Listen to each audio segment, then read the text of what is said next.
जय हिंद बच्चों। तो बच्चों आज हम इस वीडियो में बात करने वाले हैं क्लास 10th के एनसीईआरटी के मैथमेटिक्स में, जिसमें हमने चैप्टर नंबर 8 ले लिया था, जिसका नाम है ट्रिग्नोमेट्री, ठीक, यानी त्रिकोणमिति। उसमें मैंने काफ़ी वीडियोस मैंने करा चुका हूँ, ठीक है। एक्सरसाइज इसमें 8.1, 8.2 ये सब सॉल्यूशन करा चुका हूँ। आज हम उसी की आगे बात करेंगे। नेक्स्ट रीडिंग है हमारी ट्रिग्नोमेट्रिक आइडेंटिटीज़, जिसे हिंदी में बोलते हैं त्रिकोणमिति सर्वसमीकाएँ, ठीक है। तो जो ट्रिग्नोमेट्री आइडेंटिटीज़ है, हो सकता है अपने अपने स्कूलों में, ठीक है, अपने इंटर कॉलेज में पढ़ा होगा, ठीक है, और सर मैम ने भी आपको बताया होगा, ठीक। ट्रिग्नोमेट्री आइडेंटिटीज़, सबसे पहले हम उसकी प्रूविंग देखेंगे कि ट्रिग्नोमेट्रिक जो आइडेंटिटीज़ हैं, जैसे sine square theta plus cos square theta is equal to 1, ये आती कहाँ से हैं। आज हम इसकी प्रूविंग करने वाले हैं, ठीक है बच्चा। तो दिल थाम के बैठिए, क्योंकि आज करने वाले हैं प्रूविंग, ठीक है, ट्रिग्नोमेट्रिक आइडेंटिटीज़ यानी त्रिकोणमिति सर्वसमीकाएँ की। आइए सबसे पहले यहाँ पर हम लोग लेते हैं एक राइट एंगल ट्रायंगल लिया है, यानी समकोण त्रिभुज लिया है, ठीक है, जिसका नाम दिया है ए, बी और सी, ठीक है।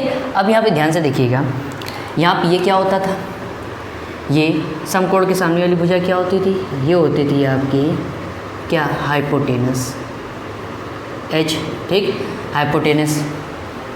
और हाइपोटेनस जिसे हिंदी में बोलते हैं कर्ण। ये क्या होती थी, ये होते था बेस, जिसे बोलते हैं हिंदी में आधार, बेबी वाला बेस नहीं, ठीक है, यहाँ ट्रिग्नोमेट्री वाला बेस है। ये क्या होती थी, परपेंडिकुलर, जिसे हिंदी में बोलते थे लंब, ठीक है। तो ये नाम होते थे, ये हाइपोटेनस यानी कर्ण, ये बेस यानी आधार, और ये परपेंडिकुलर यानी लंब होता था, ठीक। अब यहाँ पे हम लोग पाइथागोरस थ्योरम का यूज़ करते हैं, ध्यान से देखिए। आइए प्रूविंग स्टार्ट करते हैं। Using Pythagoras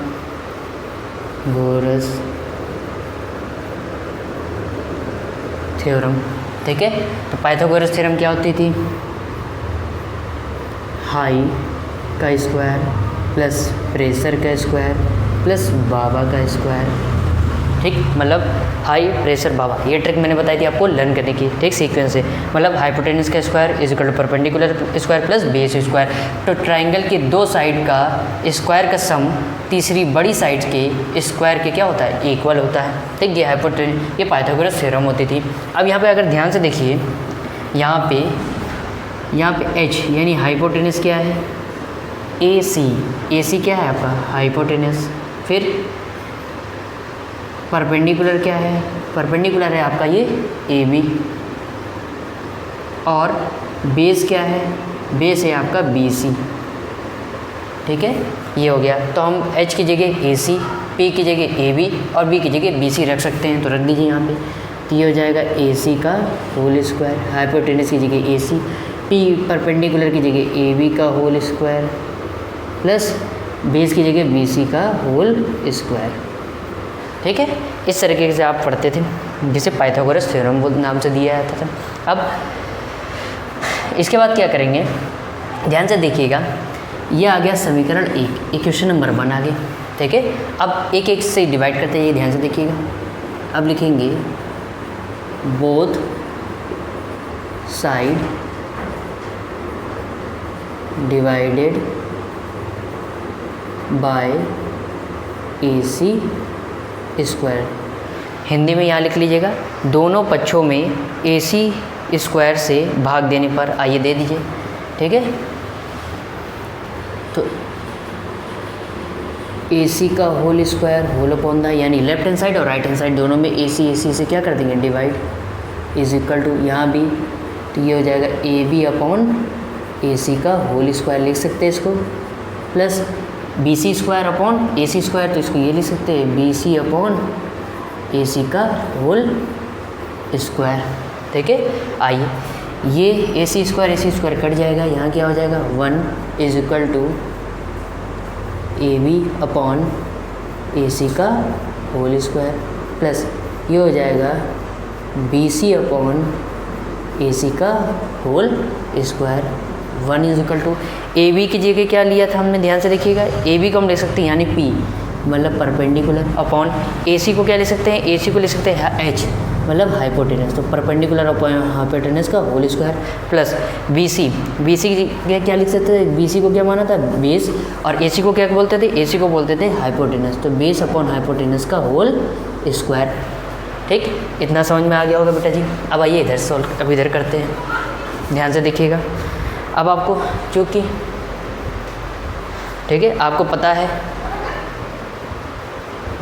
perpendicular upon hypotenuse मतलब लंब बटे कण क्या होता था, साइन कोई भी कोण मान लीजिए थीटा, और बेस अपॉन हाइपोटेनस मतलब आधार बटे कण क्या होता था, ये होता था कॉस थीटा। अब आपको पता है P अपॉन एच मतलब परपेंडिकुलर अपॉन हाइपोटेनस मतलब लंब बटे कण, जिसे बोलते थे साइन थीटा, ये ठीक साइन थीटा की रेशियो होता था, और बेस अपॉन हाइपोटेनस मतलब आधार बटे कण, ये किसका, कॉस थीटा का रेशियो होता था। तो हम P अपॉन एच की जगह मतलब परपेंडिकुलर P अपॉन एच की जगह साइन थीटा रख सकते हैं, और B अपॉन एच की जगह कॉस थीटा, तो रख दीजिए। आइए ये होता था, तो ये हो जाएगा 1 is equal to P upon H की जगह साइन थीटा का whole square plus B upon H की जगह कॉस थीटा का होल स्क्वायर ओपन करेंगे तो ये हो जाता था sine square theta plus cos square theta. ठीक, इसको रीअरेंज कर सकते हैं, तो साइन स्क्वायर थीटा और कॉस स्क्वायर थीटा बराबर 1। ये ट्रिग्नोमेट्री जो आइडेंटिटीज़ है मतलब sine square theta plus cos square theta is equal to 1, एक ये ट्रिग्नोमेट्री आइडेंटिटीज़ आती थी, ठीक है, ये आपने पढ़ी होगी। ठीक, अब ये तो एक निकल के आई है, ये है नंबर फर्स्ट। ठीक, अब और भी निकाली जा सकती हैं, अब ध्यान से देखिएगा। फिर से यहाँ पे एक बार AC का दोनों बोथ साइड डिवाइड किया, अब क्या करिए एक बार AB का बोथ साइड डिवाइड कर दीजिए और फिर एक बार BC का बोथ साइड डिवाइड कर दीजिए। आइए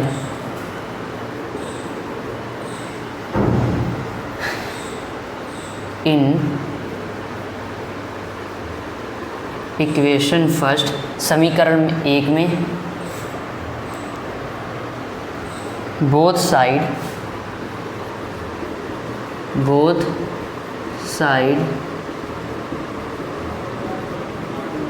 डिवाइडेड बाय, एक बार AC कर चुके, अब किसका कर लीजिए AB का कर लीजिए।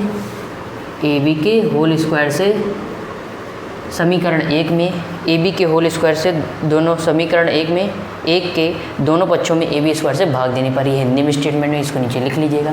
ठीक है, आइए देते हैं, तो ये क्या हो जाएगा AC अपॉन किससे भाग दे रहे हैं, AB का होल स्क्वायर हो जाएगा बराबर, यहाँ पे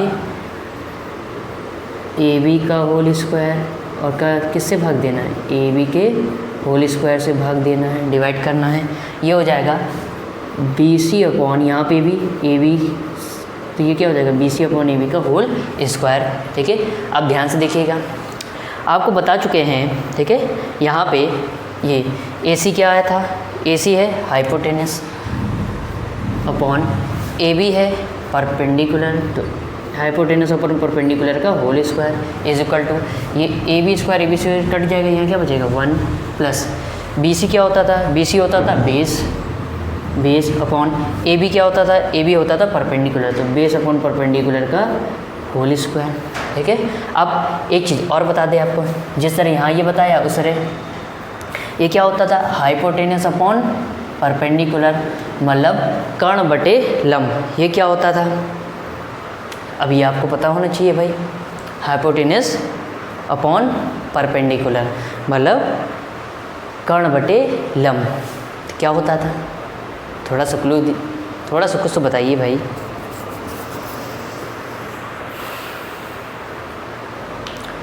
कुछ तो बताइए भाई, ये वाला बताइए, नहीं बताया भाई। पहले परपेंडिकुलर अपॉन हाइपोटेनस क्या होता था साइन थीटा, और जो इसको पलट दो हाइपोटेनस अपॉन परपेंडिकुलर तो क्या हो जाता था कॉसेक थीटा, याद आ गया, ये क्या होता था कॉसेक थीटा। इसके बाद बेस अपॉन परपेंडिकुलर जिसे हिंदी में बोलते थे आधार बटे लंब। ठीक, तो ये क्या होता था कॉस थीटा क्या होता था, कॉस बेस अब टेन थीटा का क्या होता था, टेन थीटा का होता था परपेंडिकुलर अपॉन बेस मतलब लंब बटे आधार, तो इसको उल्टा कर देंगे तो किसका हो जाएगा कॉट थीटा का, यानी बेस अपॉन परपेंडिकुलर ये किसका होता था रेशियो कॉट थीटा का। तो आइए एच अपॉन पी की जगह क्या रख सकते हैं, एच अपॉन पी की जगह कॉसेक थीटा और बी अपॉन पी की जगह क्या ले सकते हैं, कॉट थीटा। तो यहाँ लिख दीजिए एच अपॉन पी की जगह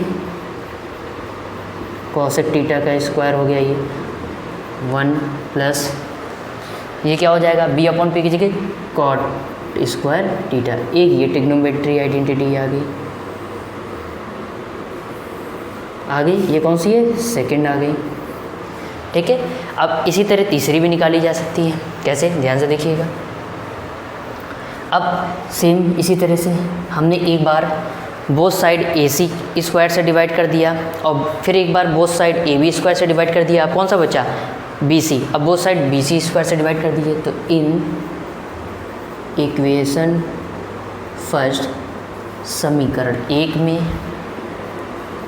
both side divided by B C का होल स्क्वायर, समीकरण एक के दोनों पक्षों में बी सी स्क्वायर से भाग देने पर। आइए समीकरण एक क्या है, ध्यान से देखिए। ए सी अपॉन किससे डिवाइड कर रहे हैं, बी सी। तो ए सी अपॉन बी सी का whole square is equal to इधर हो जाएगा A B upon B C का होल स्क्वायर प्लस यहाँ बी सी का होल स्क्वायर और बी सी के होल स्क्वायर से डिवाइड कर रहे हैं। तो ये कट गया। ठीक है, अब ए सी क्या होता था, ए सी होता था हाइपोटेनस। ठीक है, और बी सी क्या होता था, बी सी होता था बेस।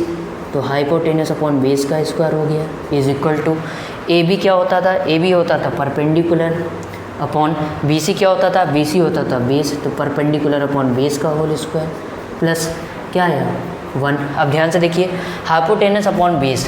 ठीक है, यहाँ पे लिख दे रहे हैं, नीचे इधर जगह है हाइपोटेनस अपॉन बेस। अब देखिए बेस अपॉन हाइपोटेनस क्या होता था, कॉस थीटा। तब इसको उल्टा कर देते तो ये क्या बन जाता था, सेक थीटा का रेशियो होता था। इसी तरह perpendicular upon base, perpendicular upon base किसका रेशियो होता था, टेन थीटा। ये पिछली वीडियोस में बता चुका हूँ, उम्मीद करता हूँ आप लोगों ने देख भी लिया होगा। आइए अब इधर जगह नहीं बची तो यहाँ रख देते हैं, एक लाइन खींच लेते हैं भाई। ठीक, ध्यान से देखिए।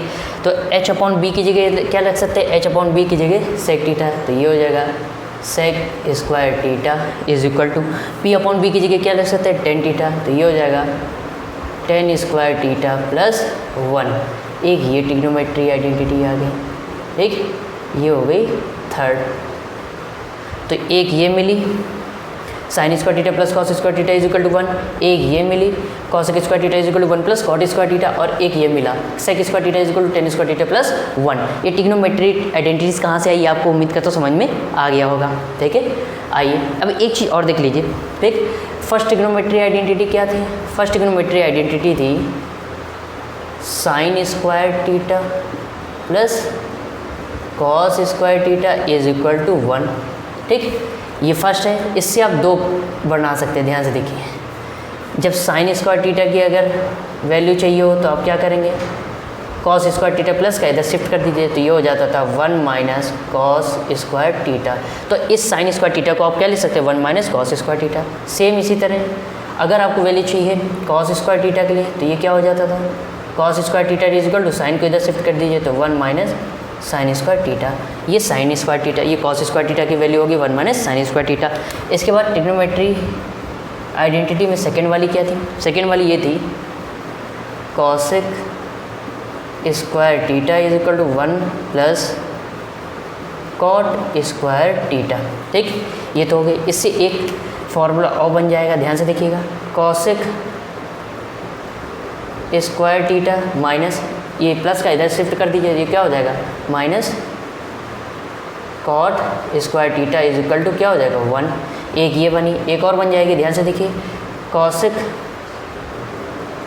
स्क्वायर थीटा, अगर आपको कॉट स्क्वायर थीटा की वैल्यू चाहिए तो ये प्लस का 1 इधर शिफ्ट कर दीजिए। तो क्या हो जाएगा माइनस का 1। तो ये कॉसेक स्क्वायर थीटा माइनस 1, इसको क्या ले सकते हैं, कॉट स्क्वायर थीटा। उम्मीद करता हूँ ये समझ में आ गया होगा। थर्ड आइडेंटिटी क्या थी, थर्ड आइडेंटिटी हमने निकाली है, क्या है ये सेक। ठीक, अब इधर से करते हैं, sec square theta is equal to 1 plus tan square theta. तो ध्यान से देखिएगा, यहाँ फर्स्ट क्या बन जाएगा, फर्स्ट आ जाएगा टेन स्क्वायर टीटा को इधर ले आइए तो sec square theta minus tan square theta की वैल्यू क्या आ जाएगी 1। ठीक, एक और वैल्यू लिखा सकते हैं कैसे, किसकी, टेन स्क्वायर टीटा। तो अगर ध्यान से देखिए टेन स्क्वायर टीटा की वैल्यू चाहिए तो सेक स्क्वायर टीटा प्लस का 1 इधर ले आइए माइनस का 1, तो आप टेन स्क्वायर टीटा को क्या ले सकते हैं, टेन स्क्वायर टीटा को आप ले सकते हैं सेक स्क्वायर टीटा माइनस 1, या सेक स्क्वायर टीटा माइनस 1 को आप ले सकते हैं टेन स्क्वायर टीटा। यहाँ पे उम्मीद करता हूँ समझ में आ गया होगा। Sine square theta plus cos square theta is equal to 1 होता था। अगर यहाँ साइन स्क्वायर टीटा की वैल्यू चाहिए तो यहाँ कॉस को उधर शिफ्ट किया तो 1 माइनस कॉस स्क्वायर टीटा। ठीक, अगर कॉस स्क्वायर टीटा की वैल्यू चाहिए तो साइन को उधर शिफ्ट किया तो 1 माइनस साइन स्क्वायर टीटा हो गया। ठीक, इसी तरह सेकंड आइडेंटिटी क्या थी, cos square theta is equal to 1 plus cot square theta होता था। अगर यहाँ पे आपको कॉट स्क्वायर टीटा की वैल्यू चाहिए तो आप क्या करते थे, 1 को इधर शिफ्ट किया तो कॉस स्क्वायर टीटा माइनस 1 को कॉट स्क्वायर टीटा ले सकते हैं, और कॉट स्क्वायर टीटा को आप कॉस स्क्वायर टीटा माइनस 1 की जगह रख सकते हैं। ठीक, इसकी जगह अब अगर एक और वैल्यू चाहिए तो cos square theta minus cot किधर लिया है, cot square theta is equal to 1। तो एक अगर लर्न है दो अपने आप बन जाएंगे, एक अगर लर्न है दो अपने आप बन जाएंगे, एक अगर लर्न है दो अपने आप बन जाएंगे। तो उम्मीद करता हूँ ट्रिग्नोमेट्री की जो आइडेंटिटी है, अब देखिए 3 3 6 3 9, 3 अगर याद हैं, ठीक है, तो 6 अपने आप ही याद हो जाएंगे। फिर उम्मीद करता हूँ आपको ये जितना ट्रिग्नोमेट्री आइडेंटिटी के बारे में समझाया वो आपको अच्छे समझ में आ गया होगा। तो अपनी कॉपी में नोट करने के लिए स्क्रीनशॉट ले लीजिए, फिर आगे बात करते हैं। सो बेटा जी, उम्मीद करता हूँ आप लोगों को ट्रिग्नोमेट्री आइडेंटिटीज़ की प्रूविंग अच्छी लगी होगी, समझ में आ गया होगा कि ये ट्रिग्नोमेट्रिक आइडेंटिटीज़ आती कहाँ से है। ठीक है, स्कूल में वैसे मैक्सिमम स्कूल में तो प्रूविंग नहीं कराई जाती है, लेकिन हो सकता है आपके स्कूल में कराई गई होगी ट्रिग्नोमेट्री, लेकिन सर लोग जब बोर्ड पे लिखा देते तो आप लोग सिर खुजलाते रहते कि भैया आए कहाँ से, ट्रिग्नोमेट्री आइडेंटिटीज़ बनी कहाँ से। तो उम्मीद करता हूँ आपको समझ में आ गया होगा कि जो ट्रिग्नोमेट्री आइडेंटिटीज़ है, sine square theta plus cos square theta is equal to 1, ये सारी वैल्यूज़ कहाँ से आई, ये आइडेंटिटीज़ कहाँ से आई है, प्रूविंग आपको अच्छे समझ में आ गई होगी। अब आइए कुछ और जानकारी है वो जान लेते हैं। ध्यान से देखिए, ये देखिए, अब पहले क्या था, आज के पहले 2 से 3 साल पहले, ठीक, क्वाड्रेंट था जो कि क्लास 9 10 में पढ़ा दिया जाता था। अब क्या गया, उसको हटाकर किस में कर दिया गया, उसको आपको क्लास 11 के सिलेबस में डाल दिया गया। ठीक, तो क्वाड्रेंट अभी क्लास 11 का भी जल्दी वीडियो मेरा आएगा तो उसको आप देख लीजिएगा। ठीक है, तो इसलिए क्वाड्रेंट में यहाँ से नहीं समझा रहा हूँ, यहाँ पे 6 वैल्यूज़ इनको आपको बता दे रहे बस। ठीक है, तो ये क्वाड्रेंट का ही पार्ट है। आइए ध्यान से देखिएगा। सबसे पहले साइन 90 माइनस है, इसको क्या लिखते हैं, कॉस है। कॉस 90 माइनस है, देखिए साइन कॉस में चेंज होगा, कॉस साइन में, टेन कॉट में, कॉट टेन में, सेक कॉसिक में और कॉसिक सेक में। ठीक, इतना जान लीजिए। अब साइन 90 माइनस से क्या होता है, कॉस है। कॉस 90 माइनस से क्या होता है, साइन है। टेन 90 माइनस से क्या होता है, कॉट है। कॉट 90 माइनस से क्या होता है, टेन है। और सेक 90 माइनस से क्या होता है, कॉसिक है। और कॉसिक 90 माइनस से क्या होता है, सेक है। एक फर्स्ट क्वाड्रेंट में होने की वजह से ऑल पॉजिटिव होते हैं ये सारे, और 90 में चेंज होता है तो ये सब चेंज हो गए। उम्मीद करता हूँ ये क्वाड्रेंट का पार्ट है। ठीक, लेकिन अभी आपके सिलेबस में नहीं है, क्लास 11 में डाल दिया गया। ठीक, हो सकेगा तो ये क्वाड्रेंट मैं आपको बताऊंगा जरूर। ठीक, तो क्लास 11 वाला जल्दी मेरा वीडियो आएगा क्वाड्रेंट का, उसको जरूर वॉच कर लीजिएगा। ठीक है, तो 2 वीडियो बनाने से कोई फ़ायदा नहीं है। ठीक, एक ही वीडियोस पढ़ लेंगे। आइए ध्यान से इसी के एग्जाम्पल पे इसका यूज़ कैसे करते हैं, यह एक एग्जाम्पल लिया हमने। ध्यान से देखिए, इवोल्यूट। ठीक, मूल्यांकन कीजिए, इसका वैल्यू बताने क्या आएगा। तो यहाँ पे दिया है आपका, ध्यान से देखिएगा, 10 65 डिग्री अपॉन कॉट 25 डिग्री। इसको 2 तरीक़ों से किया जा सकता है, या तो 10 को चेंज कर दीजिए 90 माइनस 1 के फॉर्म में, या कॉट को चेंज कर दीजिए 90 माइनस 1 के फॉर्म में। तो आइए दोनों तरीके बता देते हैं। पहला तरीका ध्यान से देखिएगा, हम इसको ये लिख सकते हैं 10 90 माइनस 25 डिग्री। ध्यान से देखिएगा, अपॉन किसी एक को चेंज करना है। जब ऊपर वाले को चेंज करेंगे तो नीचे वाला सेम रहेगा, जब डिनोमिनेटर को चेंज करेंगे तो न्यूमरेटर सेम रहेगा, कोई चेंज नहीं करेंगे। आइए, ये 25 डिग्री है तो न्यूमरेटर में चेंज कर रहे हैं, अंश में चेंज कर रहे हैं, तो इसका हर भी नीचे वाला सेम रहेगा, इसको कुछ नहीं करेंगे। तो ध्यान से देखिएगा, अब आपको पता है 10 90 माइनस है 10, ये रहा 10 90 माइनस से क्या होता है, कॉट है। तो अब कॉट है 10 90 माइनस ए क्या आएगा, 10 90 माइनस ए की जगह क्या है 25, तो यहाँ क्या हो जाएगा, कॉट है, कॉट ए की जगह कितना है 25 डिग्री एंगल है, अपॉन कॉट 25 डिग्री एंगल, ये कट जाएगा, आंसर इज 1। उम्मीद करता हूँ ये समझ में आ गया होगा। और दूसरा मेथड क्या है, ध्यान से देखिएगा। अब ये देखिए 10 65 को मैं एज इट इज़, न्यूमरेटर को एज इट इज़ रख रहे हैं और डिनोमिनेटर को चेंज कर रहे हैं, तो इसको आप ये ले सकते हैं, कॉट 90 माइनस जो ऊपर वाला नंबर दिया है उसको माइनस कर दीजिए। अगर 90 में से 65 माइनस करेंगे तो 25 ही आएगा, तो इसको आप ये ले सकते हैं, कॉट 90 माइनस 65। अब आपको पता है ऊपर न्यूमरेटर चेंज नहीं होगा, एज इट ही रहेगा। अब आपको पता है यहाँ मैंने बताया है कि कॉट 90 माइनस से क्या होता है 10 है, ठीक। तो ए की जगह कितना है, ए की जगह कितना 65, ये कितना हो जाएगा 10 65 डिग्री, ये कैंसिल आउट हो गया, कितना हो गया 1। तो इससे भी 1 आया, इससे भी 1 आया, तो आप किसी भी तरीके से इसको चेंज कर सकते हैं। तो उम्मीद करता हूँ ये टॉपिक आपको अच्छे समझ में आ गया होगा। तो अपनी कॉपी में नोट करने के लिए फटाफट स्क्रीनशॉट ले लीजिए, फिर आगे बात करते हैं। सो बच्चों, उम्मीद करता हूँ आपको ट्रिग्नोमेट्री में जो आइडेंटिटीज़ और ये कुछ और भी वैल्यूज़ हैं उनके बारे में अच्छे समझ में आ गया होगा। नेक्स्ट वीडियो में मुलाकात होगी, उसमें हम बात करेंगे एक्सरसाइज 8 पॉइंट, ठीक है। 8 पॉइंट उसके आगे वाली जो लास्ट एक्सरसाइज की बात करेंगे उसका सॉल्यूशन यहाँ पे करने वाले हैं, ठीक है। तो नेक्स्ट वीडियो में नेक्स्ट एक्सरसाइज जो लास्ट एक्सरसाइज है ट्रिग्नोमेट्री की बची उसका यहाँ पे सॉल्यूशन करेंगे। So thank you so much for watching this video. Please like, subscribe and share. मिलते हैं नेक्स्ट वीडियो में। जय हिंद।